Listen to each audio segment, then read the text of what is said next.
எனக்கு அருமையானவர்களே, ஆண்டவராய் இயேசு கிறிஸ்துவின் இனிய நாமத்தில் உங்கள் ஒவ்வொருவருக்கும் என்னுடைய அன்பின் வாழ்த்துக்களை தெரிவிப்பதில் மகிழ்ச்சி அடைகிறேன். அருமையான இடத்துல, அருமையான நேரத்தில் தேவனுடைய வார்த்தையை உங்களோடு பகிர்ந்து கொள்வதிலே நான் சந்தோஷப்படுகிறேன்.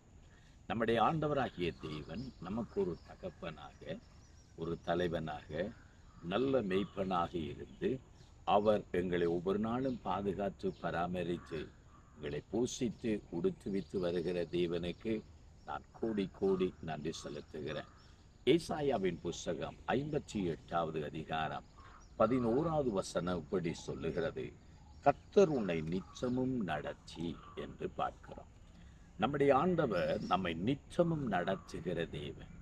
ஒரு மெய்ப்பனானவன் தன் ஆடுகளை மேய்ப்பதைப் போல கர்த்தர் தானே நல்ல மேய்ப்பராயிருந்து நம்மை புல்லுள்ள இடங்களில் மேய்த்து அமர்ந்த தண்ணீரண்டையிலே கொண்டு போய் விடுகிற தேவன். அவர் நிச்சயமும் நம்மை நடத்துகிற தேவன். இஸ்ரவேலை காக்கிற தேவன். உறங்குவதும் இல்லை, தூங்குவதும் இல்லை. உங்களுக்கு ஒரு தேவன் இருக்கிறார். அந்த தேவன் உங்களோடு இருப்பதினால் அவர் உங்களுடைய வலக்கரத்தை பிடித்து நடத்துவார். இன்றைக்கு நீங்கள் தனிமை என்ற உணர்வோடு சோர்ந்து நிற்கிறீர்களா? தளர்ந்து போய் நிற்கிறீர்களா? எனக்கு யாரும் இல்லை, உதவுவார் யாரும் இல்லை, என்னை புரிந்து கொள்வார் யாரும் இல்லை, என்னை விளங்கிக் கொள்வார் யாரும் இல்லை. ஒரு வேளையில வேதனையின் நடுவில் நிற்கலாம், வியாதி படுக்கையில நிற்கலாம். ஆனால் என் ஆண்டவராகிய தேவன் உங்களை பார்த்து சொல்லுகிறார், நிச்சயமும் நடத்துவார். பாருங்கள், ஒரு வழியை நாம் பார்க்கிறோம் இல்லையா?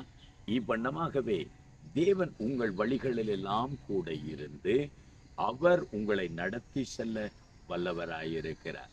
எனக்கு அருமையானவர்களே, அருமையான தேவன் உங்களோடு கூட இருக்கிறதுனால் ஒவ்வொரு நாளும் உங்களை புல்லுள்ள இடங்களிலும் மேய்த்து அமர்ந்த தண்ணீரண்டை உங்களுக்கு கொண்டு விட்டு உங்கள் ஆத்துமாவை தேற்றுவார். மகா வறட்சியான காலங்களிலும் உங்கள் ஆத்துமாவை தேவன் தேற்றி, உங்கள் ஆத்துமாவை தேவன் பலப்படுத்தி உங்களை நடத்தி செல்லுகிற தேவன். எப்படி நடத்துவார் தெரியுமா? புல்லுள்ள இடங்களிலே நடத்துவார். ஆமென். மகா வறட்சியான காலங்களில் நீங்க நீர்ப்பாய்ச்சலான தோட்டத்தை போல, வற்றாத நீரூற்றை போல இருக்கும்படியாக தேவன் உங்களை நடத்துவார். இந்த நேரத்தில் யாரும் இல்லை என்று கவலைப்பட வேண்டாம். எந்த நன்மையும் இல்லை என்று நீங்கள் கவலைப்பட வேண்டாம். ஐயோ, நான் தனிமையில் இருக்கிறேன் என்று கவலைப்பட வேண்டாம்.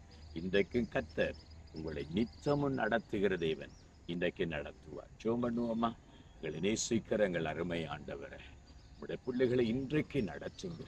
வலக்கரம் பிடித்து வள்ளுவாதபடி நடத்துகிறவன் உங்களுடைய பிள்ளைகளை பாதுகாத்து ஆசீர்வதித்து நடத்த வேண்டும் என்று ஜெபிக்கிறேன்.